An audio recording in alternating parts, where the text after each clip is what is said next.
นี่จังหวัดเชียงใหม่และที่จังหวัดลำปางอีกหนึ่งที่ก็คือสถานีวิทยุมจรวิทยาลัยสงฆ์นครลำปางนะ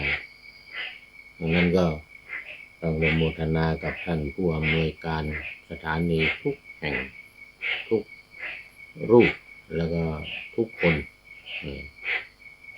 บางที่ก็เป็นฆราวาสบางที่ก็เป็นพระอย่างวัดพระธาตุดอยสุเทพนี่เป็นฆราวาสท่านพ่อครูวันลบนามวงกลมนครลำปางก็ฆราวาสอาจารย์ธีรศักดิ์ปันรำนี่ก็มีวัดไฟหินวัดปากทางเจริญวัดพระพุทธบาทอุดมเป็นพระนี่เป็นท่านพระเดชพระคุณหลวงพ่อครูสุจิตตานุรักษ์หลวงพ่อเจ้าคณะอำเภอฝางนี่เป็นผู้อำนวยการนะสถานีวิทยุชุมชนคณะสงฆ์อำเภอฝางในวัดพระพุทธบาทอุดมแล้วก็ที่ปากทางเจริญอำเภอดอยหล่อก็เหมือนกันท่านพระครูอภิวัฒนวิกรม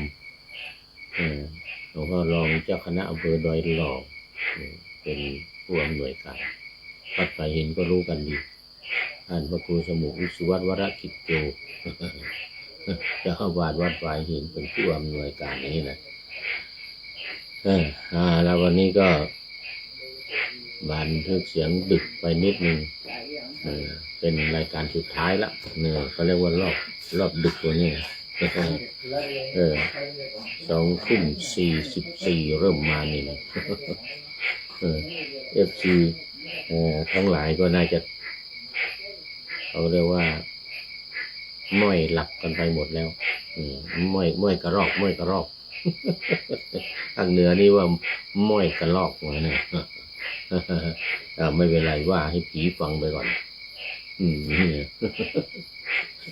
ว่าให้ผีฟังไปก่อนเดี๋ยวพวกนี้ไปเปิดออกอากาศให้ญาติโยมฟังมาเข้าสู่เนื้อหากันเลยทีนี้เข้าสู่เนื้อหากันเลยมาวันนี้เป็นอะไรนี่จะตุถะสมันตปาสาธิกาอัตถกถาพระวินัยพระสุตตันตปิฎกเล่มที่25พุทธกนิกายนี่นะนิกายสุดท้ายของพระสูตรบรรดา5นิกายก็มีทีฆนิกายมัชฌิมนิกายสังยุตตนิกายอังคุตรนิกายและก็คุถกนิกายนี่แหละตอนนี้ FC เก่าแก่เข้ามาแล้วเข้ามาแล้วนึกว่าไม่มีใครวะนี่พี่เนติแก้วเคน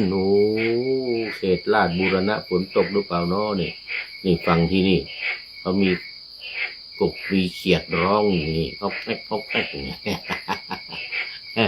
ทางเขตลาดบูรณะกรุงเทพนี่มีเสียงเขียดเสียงกบอย่างนี้หรือเปล่าเนี่ยแต่จะมีเหมือนกันแต่มันไกลเนาะมันจะไกลบ้านพี่เนติกราบนมัสการครับอาจารย์เหมือนกันนะนี่นานเลยกาเลแล้วนี่หลายเดือนแล้วนี่เดือนนี้เมื่อไม่กี่วันก็เข้ามาทีหนึ่งนะฝนตกทุกวันเลยดอยสุเทพพี่เนตินี่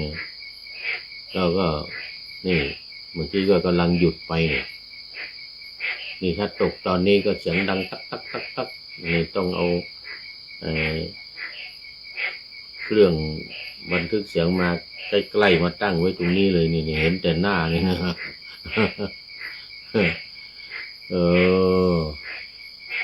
ดีใจหรือว่าจะพูดให้ผีฟังแล้วคืนนี้มันดึกแล้วเนี่ยมันจะ3 ทุ่มแล้วเนี่ย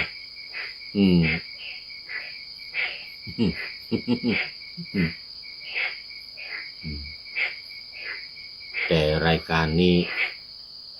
รอบดึกรอบมิดไนท์5 ทุ่มยังมีคนฟังอยู่นะหมู่นอนดึกแล้วก็หมู่อยู่เวรยามหมู่พยาบาลเนี่ยโอ้ฟังกันเยอะหมู่เข้าเวรเข้ายามทำงานตอนกลางคืนเนี่ยโอ้ฟังกันเยอะพี่เนติบอกว่าฝนตก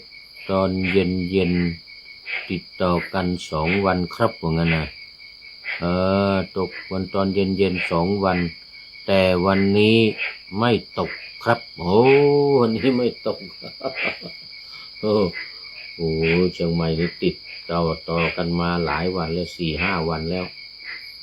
กลางคืนนี่ตกทุกวันกลางวันก็ตกตกทั้งกลางคืนตกทั้งกลางวันบางวันจะมีแดดแพรมมานิดหน่อยตอนเช้านะมีแดดแพรมมานิดหน่อยอีกสักไม่ถึงชั่วโมงก็ไปแล้วโอ้2 วันติดต่อกันมาโอ้ดีเหมือนกันแต่ว่าวันนี้ไม่ตกนะไม่เป็นไรเราดีใจเป็นอาทิกัลยาโนหมดเลยเนี่ยอาทิกัลยาโนเป็นผู้มีความงามในเบื้องต้นตอนนี้ตั้งชื่อให้ FC ที่เข้ามาแล้วถ้าใครเข้ามาต้นนี่เป็น FC กัลยาณังเป็นอาทิกัลยาณังมีความงามในเบื้องต้นคือศีลใครมาในท่ามกลางเกินรายการเกินครึ่งไปแล้วนี่นะก็เป็นมัชเชกัลยาณังได้แก่สมาธิเสร็จแล้วใครเข้ามาตอนท้ายก็จะเป็นปริโยสารกัลยาณังมีความงามในที่สุดมีรายการเมื่อกี้ที่ผ่านไปก็มีอยู่ผมหมดเวลาแล้วก็เข้ามาอีก2-3 คนนะวันนี้ก็ถือว่ามาต้นก็เป็นอาทิกัลยาโนนะมีวัดเดี๋ยวอะไรเดี๋ยวก่อนมันมาบังมีวัดมีงูมีสัตว์ป่าที่วัดมีงูมีสัตว์ป่ามาเยี่ยมบ้างไหมครับบนดอยสุเทพนี่มีแต่กบเขียดนี่เขียดร้องอยู่นี่งูนี่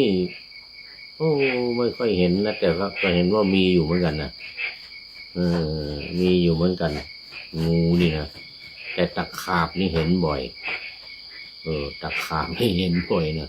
งูนี่นานๆเห็นทีนึงมาเยี่ยมอยู่เหมือนกันแต่เขียดนี่ทุกวันนี่เขียดนี่ทุกวันแต่ดีว่ายุงไม่มีแปลกเหมือนกันปีนี้นะปีนี้ยุงไม่มี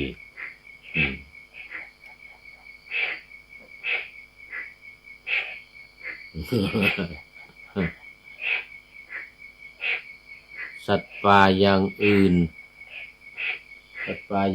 จะมีอะไรบ้างรู้สึกจะหายากเลยรู้สึกจะหายากยกเว้นเขียดนี่นะเว้นกบเขียดอึ่งอ่างก็มีนะ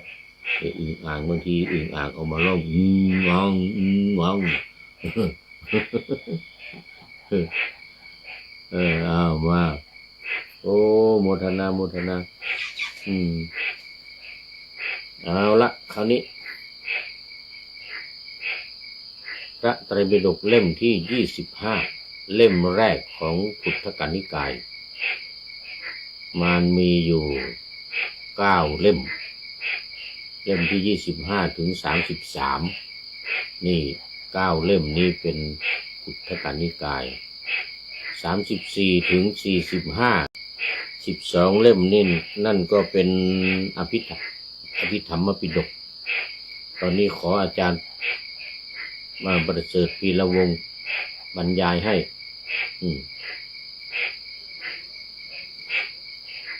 เป็นอภิธรรมบัณฑิตโอ้บรรยายเก่งเรื่องอภิธรรมเลยนะ แล้วก็พระสูตรนี่เล่มที่9 ถึง 33เนี่ยพระสูตรนี่นะ25 เล่มเรามาทบทวนพูดสู่กันฟัง25 เล่มถ้าจะฟังรายละเอียดมากหน่อยต้องไปฟังของท่านเจ้าพระคุณสมเด็จพระพุทธโฆษาจารย์หลวงพ่อประยุทธ์โตท่านสรุปเนื้อหาของพระไตรปิฎกลงมาไว้ทั้งหมดเลยว่าให้ฟังทั้งหมดเลยได้เนื้อหาดีมากของหลวงท่านอาจารย์ประยุทธ์โตว่าตั้งแต่วินัย8 เล่มนะวินัย8 เล่ม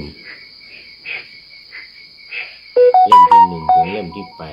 8อธิบายย่อๆให้ฟังหมดแล้วก็9 ถึง 33 25 เล่มเป็นพระสูตรแล้วก็อภิธรรม34 ถึง 45อันนี้ชุด45 เล่มนะเท่ากับพระชนมายุของสมเด็จพระบรมศาสดาสัมมาสัมพุทธเจ้าหลังจากตรัสรู้แล้วพระองค์ทรงเผยแผ่ธรรมอยู่45 พรรษาคือสาวัตถีเยอะกว่าเพื่อน19 พรรษา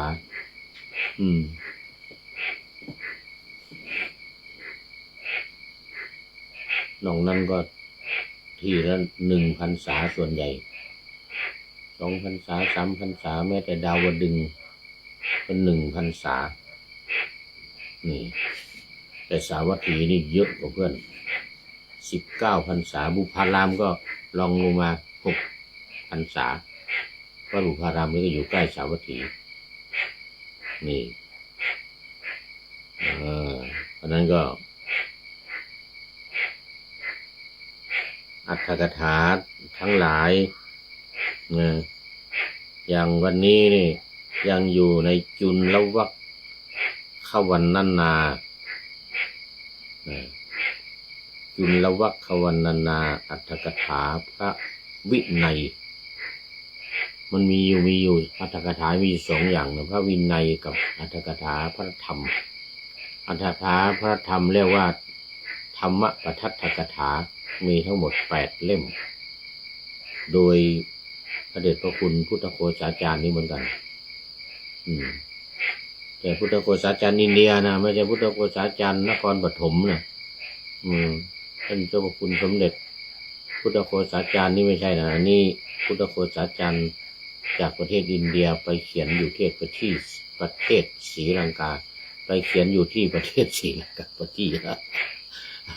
ไปเขียนอยู่ที่ประเทศศรีลังกามานี่สมันตปาสาธิกานี่แต่นี่อันนี้จตุถะเล่มที่4แล้วมีปัญจมะนะ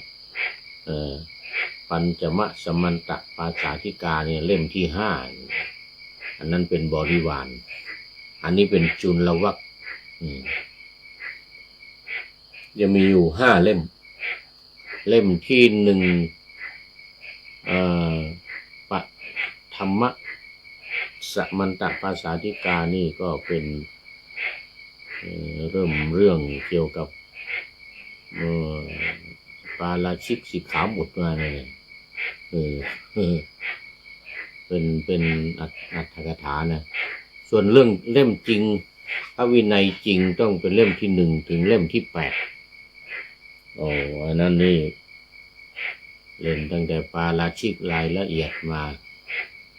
ส่วนอรรถกถานี่นำมาอธิบายเป็นบางช่วงบางข้อที่มันยากนำมาอธิบายเท่านั้นเองเอามาดูวันนี้เรื่องอะไรหนอแลพิ ภิกขุณีขันธกัปวันนาโอ้โหนี่เรื่องภิกษุณีจะบวชนี่ก็ไม่ใช่ขี้ไก่นะมันไม่ใช่ของง่ายๆนะนี่ห้ามด้วยนะพระพุทธองค์เนี่ยนะว่าด้วยครุธรรม8 ประการวินิจฉัยในภิกขุณีขันธกัปพึงทราบดังนี้คำถามว่าเพราะเหตุไรพระผู้มีพระภาคจึงทรงห้ามว่าอย่าเลยอย่าเลยอย่าเลยว่า3 ครั้งอย่าเลยโคตมีอย่าเลยโคตมีพระนางมหาประชาบดีโคตมีเป็นแม่เลี้ยงของพระพุทธเจ้าเนี่ยนะ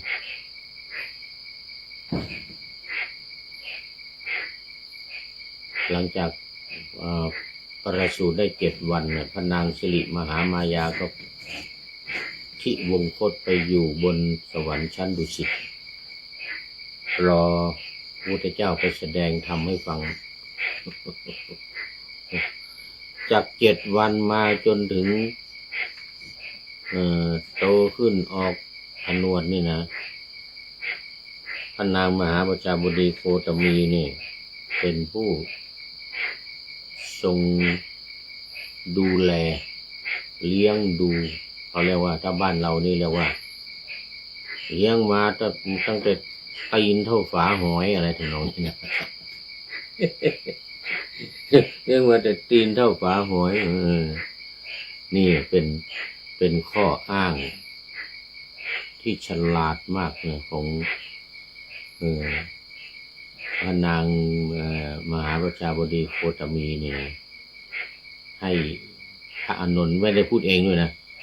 ให้พระอานนท์ไปพูดให้ผมคิดวางแผนมาตั้งแต่กบิลพัสเดินเท้าเปล่าจากกบิลพัสมานะ380 กิโลเมตรเนี่ยถึงไวสาลีเนี่ยนะกบิลพัสถึงไวสาลีเนี่ยเดินมาหลายเดือนเป็นเดือน2 เดือนกว่าเนี่ยกว่าจะถึงไวสาลีเนี่ยนุ่งห่มผ้ากาสาวพัสมาเลยสีกลักเลยนุ่งห่มผ้ากาสาวพัสมาเลยบิณฑบาตมาด้วยยังไม่ได้บวชนะยังไม่ได้บวชห่มผ้ามาก็บิณฑบาตมาเนี่ยมีคนใส่บาตรเลยมีคนใส่บาตรให้กินเนี่ยโอ้ดีแล้วเนี่ยตอนอยู่ที่กบิลพัสพระพุทธองค์ก็ทรงห้ามเนี่ยอย่าเลยโคตมีโคตมีอย่าเลยบรรพชาของมาตุคามเนี่ยอย่าเลยมันลำบากจะไปเที่ยวนอนกลางดินกินกลางทรายได้ยังไงเรื่องร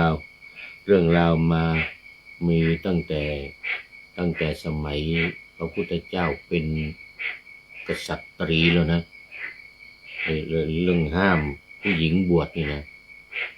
อันนั้นห้ามเด็ดขาดเลยพี่ชายของกษัตริย์ในครั้งแรกเลยนะเป็นครั้งแรกเลยของพระพุทธเจ้าพระพุทธเจ้านี่เป็นผู้หญิงตอนนั้นน่ะเป็นผู้หญิงแล้วพระเชษฐาเสด็จออกบวชไปเป็นพระปัจเจกพุทธเจ้า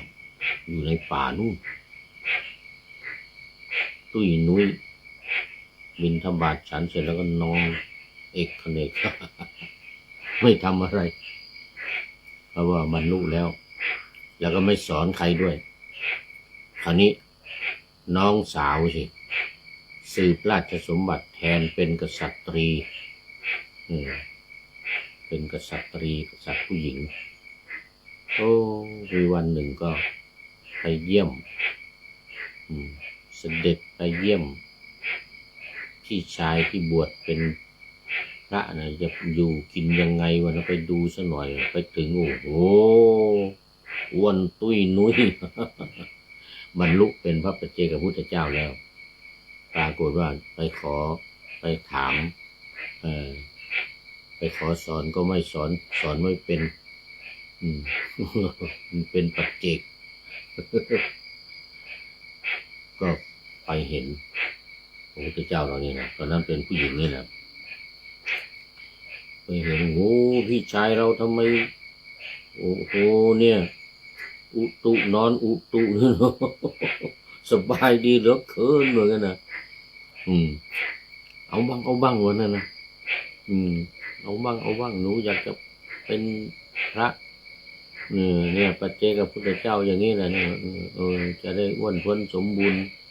ไม่ได้ผอมกี้ล่องกองแกงเมืองยังขนาดนี้เหมือนกันนะ ห้ามเลยทีเนี้ยยานะนี่เหมือนกับยานะโคตมีเนี่ยนะยาเลยโคตมียาเลยนี่นะอันนั้นก็ตัดสินใจเด็ดขาดเลยบอกไม่ได้ผู้หญิงจะมานอนกลางดินกินกลางทรายได้ยังไงลำบากลำบนแล้วก็เป็นเพศโอ้โหหนูเป็นเพศอ่อนแอจะถูกประทุษร้ายถูกข่มขืนได้ง่ายอย่างนั้นนะไม่ได้ไม่ให้บวชเด็ดขาดทำยังไงหลวงพี่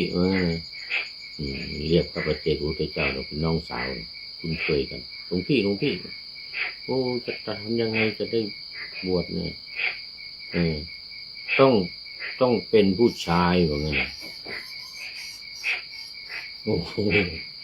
หนูวิ่งแข่งกันเหมือนกับลานกีฬาเนี่ยเนติหนูดีนี่นะ หนูในห้องนี้วิ่งแข่งกันเหมือนลานกีฬา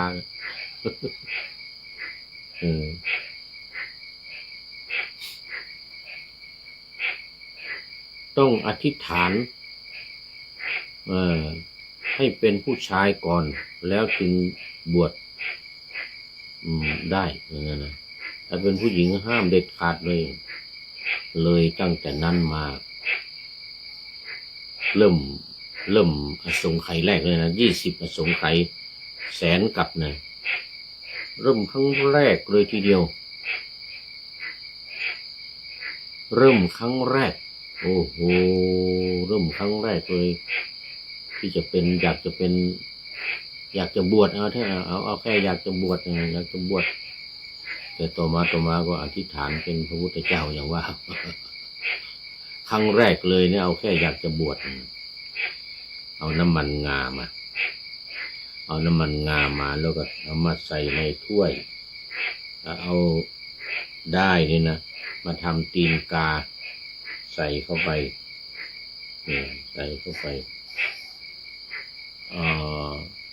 ไม่ใช่ถ้วยธรรมดาถาดทองคำก็เป็นกษัตริย์เนี่ยเป็นกษัตริย์โอ้โหทรัพย์สมบัติเยอะแยะเอาถาดทองคำมาเลยทางนี้ก็หนูทางนี้ก็เขียด นี่เนติโอ้หนูกัดกันใหญ่เลย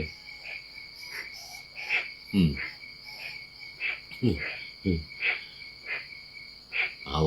ถาดทองคำนี่นะน้ำมันงาใส่แล้วเอาได้นี่นะมาทำเป็นตีนกาวางนี่นะจุดบูชาพระปัจเจกพุทธเจ้าพี่ชายของตนเองเนี่ยนะไม่ได้ว่าไอ้ราชาศัพท์นะแต่พี่ชายแล้วกันพี่ชายของตัวเองนี่นะจากนั้นมา20อสงไขยกับแสนกับ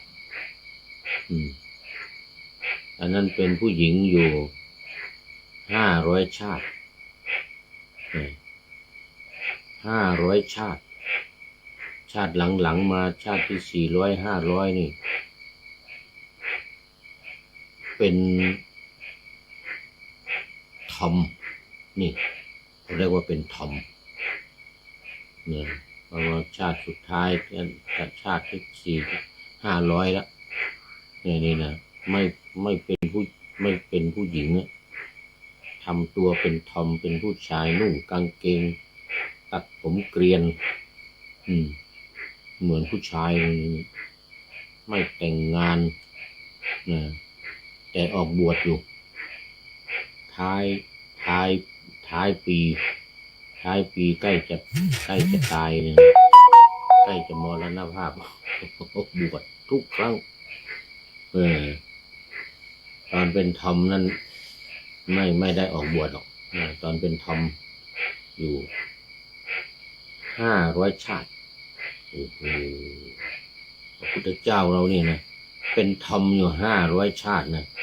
ยังไม่ได้ร่างเป็นผู้ชายนะพอหมดจากเป็นทอมแล้วเนี่ยจึงได้ร่างเป็นผู้ชายเนี่ยได้ร่างเป็นผู้ชายแล้วก็โอ้ผิวพรรณยังละเอียดอ่อนนุ่มนวลเหมือนผู้หญิงแต่ได้ร่างผู้ชายละนี่แกว่าทั้งร่างกายทั้งจิตใจยังไม่เข้มแข็งก็เลยอ่อนแอนเหมือนผู้หญิงเป็นกระเทยเหมือนก็เป็นกระเทยแต่ว่าไม่เป็นนะ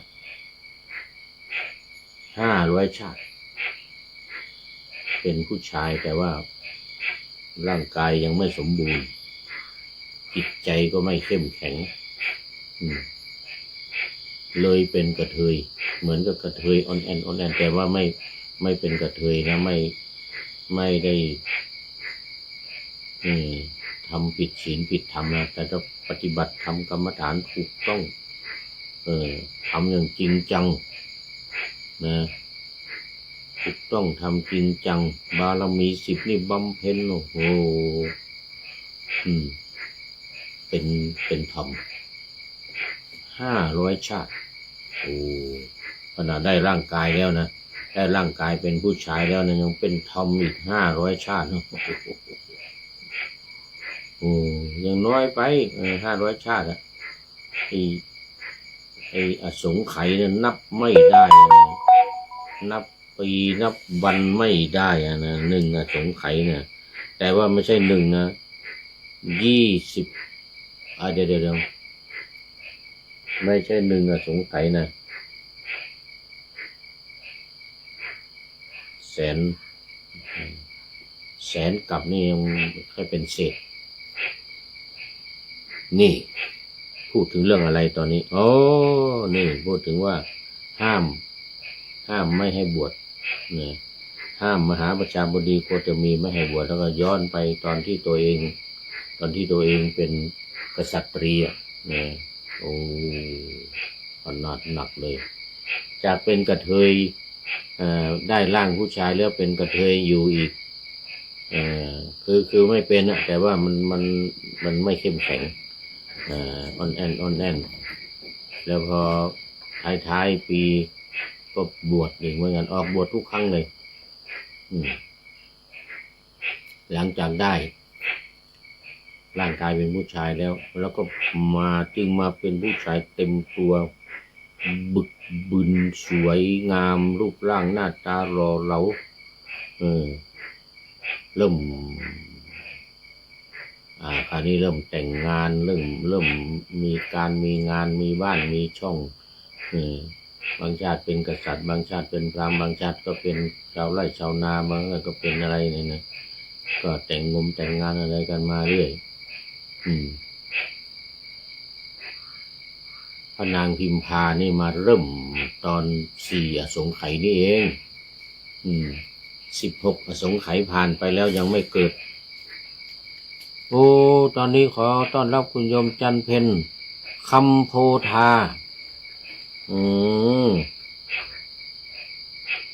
คุณโยมจันเพ็ญคำโพธาจากจังหวัดลำปางเป็นมัชเชกัลยาณีแล้วเกินครึ่งแล้วนี่รายการมาเกินครึ่งแล้วเกินครึ่งมา1 นาที เกินครึ่งมา1 นาทีได้เป็นมัชเชกัลยาณีผู้มีความงามในท่ามกลาง ได้แก่สมาธิคุณโยมจันเพ็ญคำโพธาบอกกราบหลวงพ่อสาธุสาธุสาธุสาธุเจ้านี่นะโอ้ยังไม่นอนนะนี่ยังดึกFC ตัวจริง FC ตัวจริง FC ตัวจริงอ้าวนี่นะคราวนี้คราวนี้พอ4อสงไขยเนี่ยเหลือเข้าไปเหลืออีก4อสงไขยนะแต่ที่นับไม่ได้นะ4ครั้งแล้วก็อีกแสนกับนี่นะตอนนั้นเนี่ยก็เลยมาเริ่มอธิษฐานขออธิษฐานขอร่วมกับดาบทเดี๋ยวตอนนั้นเป็นสุเมธดาบทสุเมธเนี่ยเป็นสุเมธดาบทนี่ก็เอาดอกไม้เอาอะไรนะพระนางพิมพาเนี่ยนะตอนนั้นนะเอาดอกไม้เอาไปบูชาและอธิษฐานขอร่วมกับมันบำเพ็ญบุญบำเพ็ญกุศลร่วมกับสุเมธดาบทเนี่ยนะตอนนั้นสมัยพระเจ้าทีปังกรสมัยพระพุทธเจ้าทีปังกรทรงพยากรณ์พุทธองค์ว่าอีก4อสงไขยแสนกับจะได้เป็นพระพุทธเจ้านามว่าโคตมะเป็นโคตรนะโคดมส่วนสักยะนี่มันเป็นนี่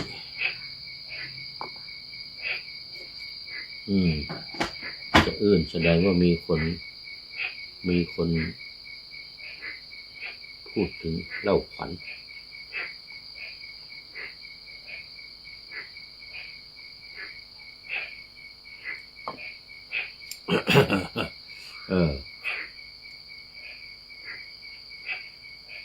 จากนั้นมาก็ร่วมบำเพ็ญบุญบำเพ็ญกุศลร่วมกันมาเรื่อยบางชาติก็ได้แต่งงานกันนะอยู่ร่วมกันบางชาติก็เป็นแต่ดาบทนี่เป็นทุกชาติเลย4อสงไขยถึงแสนกับนะถึงว่าได้แต่งงานอะไรกันแล้วพอตอนท้ายปีนะก็ออกบวชตลอดออกบวชลาออกบวชเราพอกันเล่าหลายครั้งแล้วมาถึงมหาประชาบดีโคตมีนี่พุทธองค์ตรัสว่าอย่าเลยโคตมีเอ้ยอย่าได้ชอบใจแก่ท่านเลยนะการบรรพชาของมาตุคามเนี่ยอย่าได้ชอบใจแก่ท่านเลยนะบริษัทของพระพุทธเจ้าแม้ทั้งปวงย่อมมี4มิใช่หรือคือเป็นอุบาสกอุบาสิกาไม่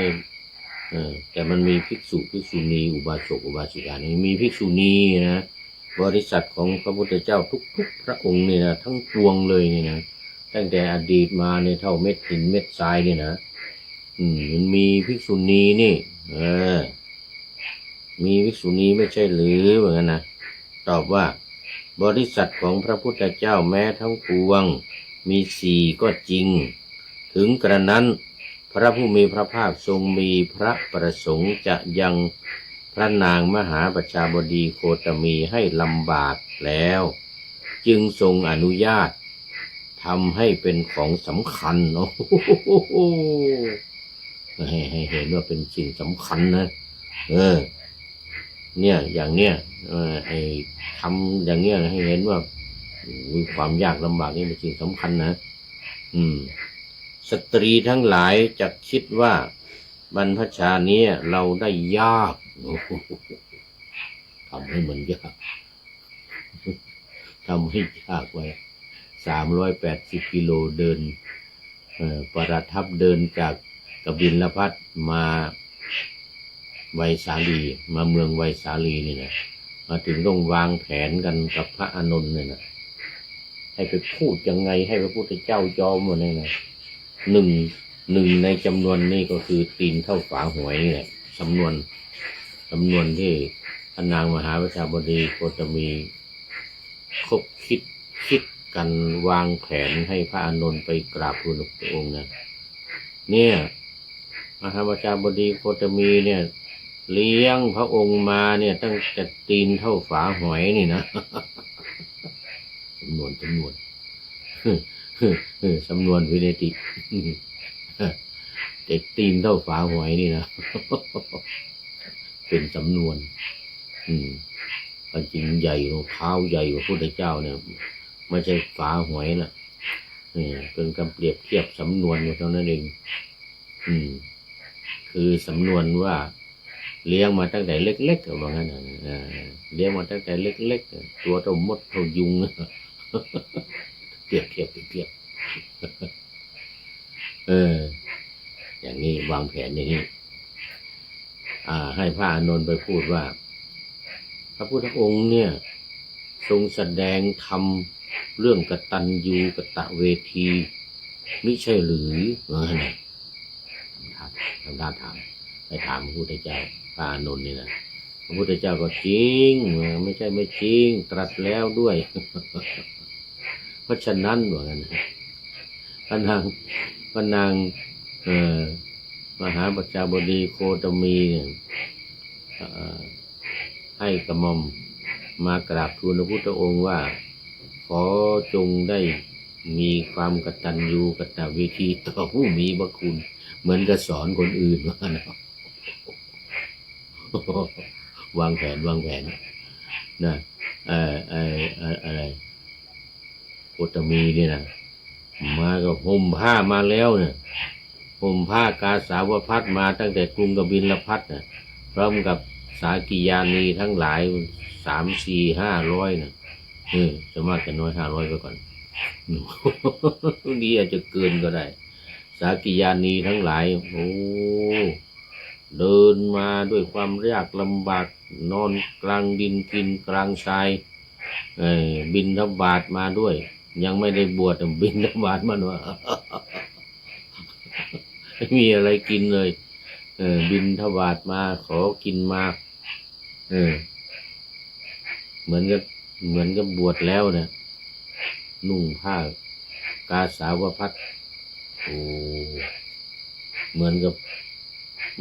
อายุพระเถรีเหมือนกับพระเถรีอายุ100 ปีเลยมาถึงก็วางแผนข้อแรกเนี่ยให้พระอานนท์เนี่ยไปกราบทูลพระพุทธองค์ว่าขอทรงมีความกตัญญูกตเวทีเหมือนกับที่สอนคนอื่นว่างั้นเนาะสอนคนอื่นยังไงตัวเองก็ต้องทำอย่างนั้นพูดทำนองนี้นะพูดทำนองนี้นะพระพุทธเจ้าก็เลย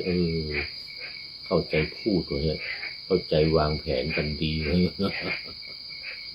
ความจริงจะให้บวชอยู่แล้วแต่จะใ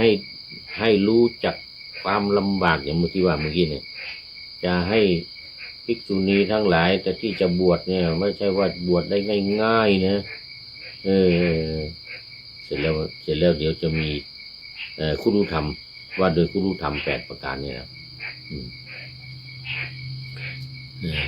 เดี๋ยวดูเวลาก่อนจะหมดเวลาซะแล้วนี่โอ้ยังเดี๋ยวเวลาอยู่นะ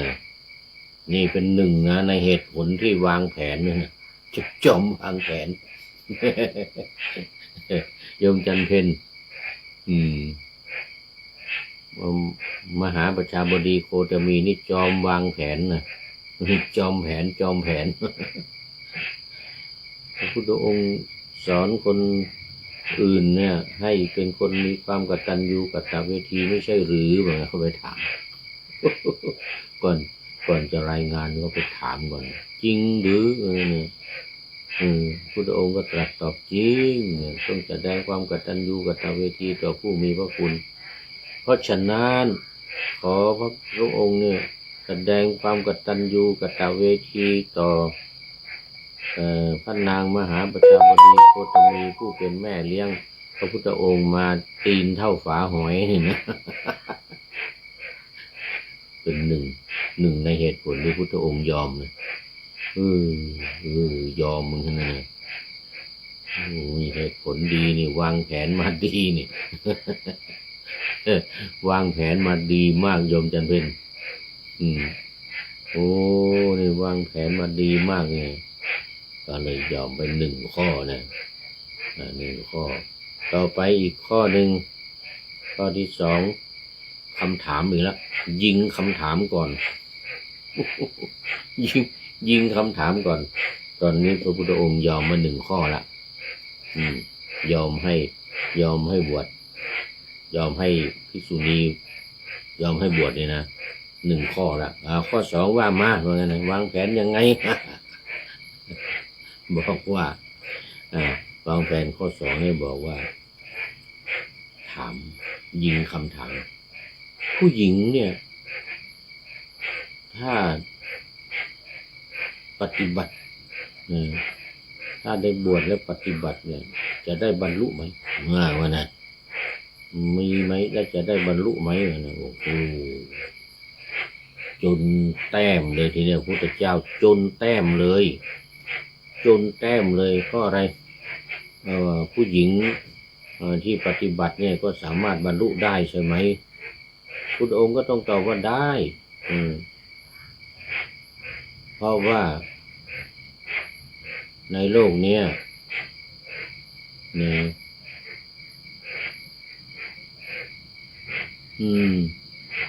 ในโลกนี้นะถ้าปฏิบัติอย่างนี้เอาสัมมาวิหารยุงนะสัมมาวิหารยุงนะถ้าปฏิบัติตามมรรคมีองค์8เนี่ยอสุญโยโลโกอรหันเตหิอัสสะว่าไงนะสุดยอดโลกนี้ก็จะไม่ว่างจากความเป็นพระอรหันต์พระอรหันต์จะไม่ว่างจากโลกนี้ว่างั้นเถอะถ้าปฏิบัติตามมรรคมีองค์8 ประการนี่นะสัมมาทิฏฐิเป็นต้นสัมมาสมาธิเป็นที่สุดนี่นะแน่นอนบรรลุเป็นพระอรหันต์ได้แน่นอนเหมือนกันนะ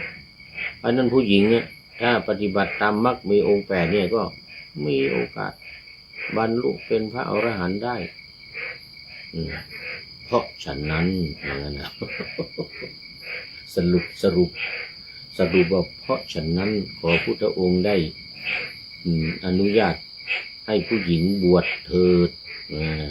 เพราะผู้หญิงเมื่อได้บวชแล้วได้บำเพ็ญธรรมปฏิบัติธรรมก็จะสามารถบรรลุธรรมได้เหมือนผู้ชายว่างั้นนะจนแต้มอีกเหมือนกันคราวนี้พระพุทธเจ้านี่นะจนแต้มเหมือนกันดูไปดูมาดูไปดูมาใกล้จะหมดเวลาจนแต้มเหมือนกัน จนแต้มสิเพราะว่าแล้วก็มหาประชาบดีก็สามารถบรรลุธรรมได้บรรลุเป็นพระอรหันต์ได้2 ข้อพระพุทธเจ้ายอมประชาบดีโคตมีจอมวางแผนให้พระอานนท์ไปกราบทูลถามนี่นะ2 ข้อแล้วต่อไปข้อที่3เอาละทีนี้ครุธรรม8 ประการจะมาละข้อที่3เนี่ยบอกว่าถ้าพระพุทธองค์กลัวในเรื่องของภิกษุณีจะอันตรายภิกษุณีจะอันตรายพอบวชแล้วเนี่ยก็ให้วางหลักเกณฑ์เขาเรียกว่ากฎเหล็กกฎเหล็กที่ว่างั้นน่ะวางกฎเหล็กเนี่ยให้กับภิกษุณีมีอะไรบ้าง ไม่ให้เสียท่าไม่ให้จนแต้มไม่ให้เป็นอันตรายอะไรต่างๆก็ว่าไปเนี่ยถ้ามีพุทธองค์ก็เลยยอมก็ตั้งกฎไอ้คฤธรรม8ประการให้ปฏิบัติถ้าปฏิบัติตามคฤธรรม8ประการนี้ได้ก็เป็นเถอะเป็นภิกษุณีเถอะเอหิภิกษุณีจงมาเป็นภิกษุณีเถิดแต่ไม่ได้ว่านะไม่ได้บวชก็เพียงจะบอกว่าถ้าปฏิบัติตามหลักคฤธรรม8ประการนี้ได้เนี่ยก็เป็นภิกษุณีเลยเพราะฉะนั้นชุดแรกเนี่ยชุดพระนางมหาประชาบดีโคตมีเนี่ย500เนี่ยพร้อมกับสักกิยานีทั้งหลายเนี่ยนะไม่ได้มีพิธีบวชไม่ได้เข้ามาหาพระพุทธเจ้าไม่ได้ว่าเอหิภิกขุณีนะไม่ได้ว่านะไม่ได้เข้ามาเลยเป็นโดยอัตโนมัติถ้าปฏิบัติตามคฤธรรม8ประการนี้ถ้าปฏิบัติตามคฤธรรม8ประการนี้ก็เป็นโดยอัตโนมัติเลยนะก็อะไรเพราะว่ามันเป็นการป้องกันตัวป้องกันผู้หญิงอย่างดีเยี่ยมเลยแล้วก็เป็นการทำที่ยากยิ่งกว่าเดินมาเสด็จเดินมาถึงไวสาลียากกว่าที่เดินมาถึงไวสาลี380กิโลนี้อีกคฤธรรม8ประการเนี่ยเดี๋ยวจะได้เอาเนื้อหาของคฤธรรมทั้ง8นี้มาเล่าสู่กันฟังแต่ว่าตอนนี้มันหมดเวลา ตอนนี้มันจะหมดเวลามีต้องกราบพระภิกษุที่บวชใหม่แม้วันเดียวนี่1ข้อ ต้องกราบเจอที่ไหนก็ต้องกราบเพราะฉะนั้นจึงไม่แปลกแต่ที่เมืองไทยเราเนี่ยสมัยภิกษุณีรุ่งเดือนที่ไปบวชจากประเทศศรีลังกามายังไม่ตายนะไปเจอที่ไหนก็กราบเจอสนามบินอยู่ครั้งหนึ่ง2 ครั้งนี่ภิกษุณีแม่ชีรุ่งเดือนที่เป็นภิกษุณีอยู่ที่จอมทองนี่นะตอนนี้มรณภาพแล้วกราบเลยนะกราบเลยเราเป็นพระเนี่ยแม้ว่าจะบวชมาในวันเดียวก็ให้กราบเหมือนแสดงความเคารพยกเว้นว่าพื้นมันสกปรกจริงๆกราบไม่ได้นี่นะถ้ากราบได้ต้องกราบเลยแสดงความเคารพหนึ่งในคฤธรรมเนี่ย1ในคฤธรรม8ประการนี่นะนอกจากนั้นอีกกูยากแค่นั้นเดี๋ยววันหลังจะเอาคฤธรรมทั้ง8นี่มาพูดคุยสู่กันฟังตอนนี้ดูเรื่องราวอะไรต่างๆไปก่อนเรื่องคร่าวๆ3อย่างเหตุผล3อย่างปรึกษากันมาอย่างดีแล้วนี่นะให้พระอานนท์ไปกราบทูลพระพุทธองค์เนี่ยก็เลยยอมทั้ง3อย่างเลยแต่ว่า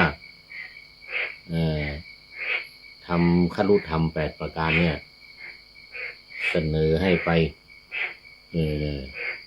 อันนี้ยังน้อยกว่าMOU ของอิหร่านเนี่ยนะ MOU ของอิหร่าน14ข้อนะ14ข้อสหรัฐยอมทำตามยอมเซ็นตาม MOU 14ข้อของอิหร่านนี่แต่อันนี้แค่8ถ้ารู้ทำ8ข้อนะถ้าทำได้ก็เป็นภิกษุณีเลยอย่างนั้นนะไม่ ไม่ต้องมาทำพิธีบวชไม่ต้องมาขอบวชเป็นภิกษุณีโดยอัตโนมัติเลยแต่ต้องทำคฤธรรม8ประการนี้นะนะเพราะว่าประเพณีบวชภิกษุณีนี่มันมีอยู่แล้วงั้นนะบริษัทของพระพุทธเจ้าแม้ทั้งปวงมี4ก็จริงถึงกระนั้นพระผู้มีพระภาคมีพระประสงค์จะยังพระนางมหาประชาบดีโคตมีให้ลำบากโอ้โหแกล้งขนาดนั้นต้องท่านจะให้ลำบากเพื่อให้สตรีทั้งหลายในอนาคตจะได้มีความสำนึกว่าโอ้มันยากนะกว่าจะได้มาเป็นภิกษุณีเนี่ยนะต้องปฏิบัติตามคฤธรรม8ประการนะแล้วจะต้องบางอันว่าเราบวชในสำนักภิกษุณีแล้วเนี่ยต้องมาบวชในสำนักของพระภิกษุอีกทีหนึ่งเนี่ยกว่าจะเป็นภิกษุณีได้ขี้แตกขี้แตกแน่แน่ขี้แตกแน่แน่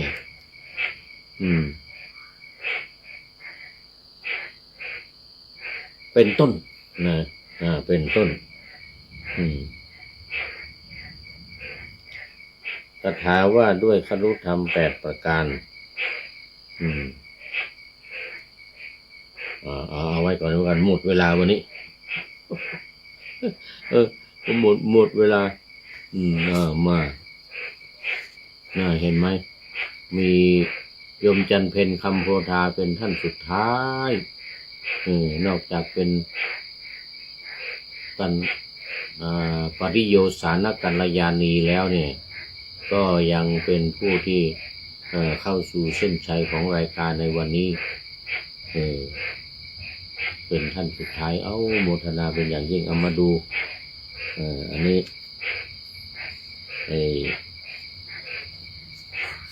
อะไรเรียกว่าอะไรเขาคิดท้ายรายการวันนี้เนี่ยได้จากผู้ใดหนอแลนี่โอ้ท่านนายพลนเรศจิตรักของเราอีกแล้ววันนี้เองโพสต์เข้ามาเป็นบทกลอนเป็นบทกลอนเรื่องความตายนะเรื่องความตายนะโอ้ท่านนายพลนเรศจิตรักบอกว่าอันวัวควายตายเหลือเนื้อหนังเขาเหลือเนื้อเหลือหนังเหลือเขาช้างตายเน่าเหลืออยู่งาคู่2ว่างั้นยังมีงาเหลืออยู่ช้างตายเน่าแล้วยังมีงาอยู่ช้างตายเน่าเหลืออยู่งาคู่2มนุษย์เราตายลงเหมือนผงกองขี้ผงนี่เรากวาดในกุฏินี่นะเรามากองไว้ชั้นใดก็ชั้นนั้นมนุษย์ที่เราตายแล้วเนี่ยไม่มีใครต้องการเหลือสิ่งของดีชั่วติดตัวไปมีแต่ความดีกับความชั่วติดตัวไปเหมือนกับก็คือบุญกับบาปเหมือนที่เขาว่าเหมือนคำพังเพยที่ว่าอะไร4คนนั่งแคร่2คนพาไป2คนพาไปก็คืออะไรบุญกับบาปบุญกับบาปนี่จะพาไปความจริงอันนี้เหมือนกับโครงเหมือนกับโครงของ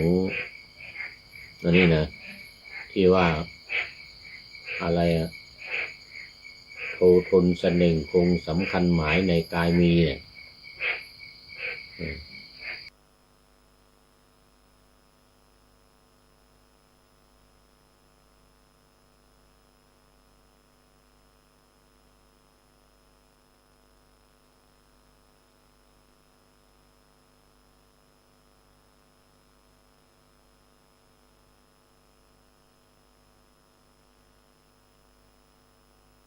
นรชาติวางวายมาลายสิ้นทั้งอินทรีย์ สถิตทั่วแต่ชั่วดีประดับไว้ในโลกาเป็นไอ้ที่เป็นโครงสี่สุภาพนะเป็นโครงสี่จำได้ตั้งแต่โททนเสน่ห์คง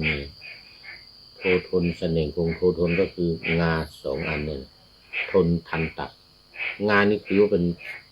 เขี้ยวของช้างนะงามันเนี่ยเขาเรียกทันตะเหมือนกัน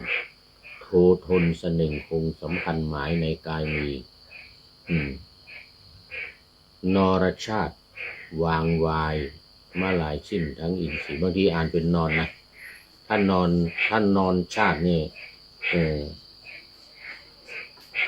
นอนชาตินี่นะเป็นนรนะนรชาตินี่นะถ้าอ่านเป็นนอนชาติต้องมีตินะนอนชาติติวางวายมาหลายชิ้นทั้งอินทรีย์หมายถึงว่ามันจะต้องมี5 คำไงนอนชาติติวางวายแต่ถ้านระนะไม่มีตินะนรชาติวางวายต้องมี5 คำหน้า5หลัง6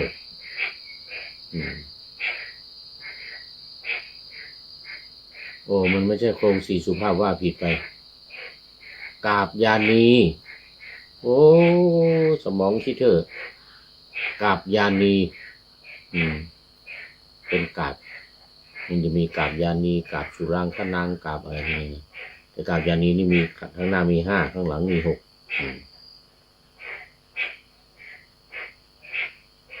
มันขึ้นต้นยังไงอันนี้จำไม่ได้เลยอันนี้เอาหรือล้านนาเราก็มีงัวควายจ้างม้าตายแล้วเรือนหนังลูกคนเขายังเอาใจกันได้จ่าล้วงสุดตั้งปุ่มและไส้ยังเอากลิ่นลำอิ่มต้อง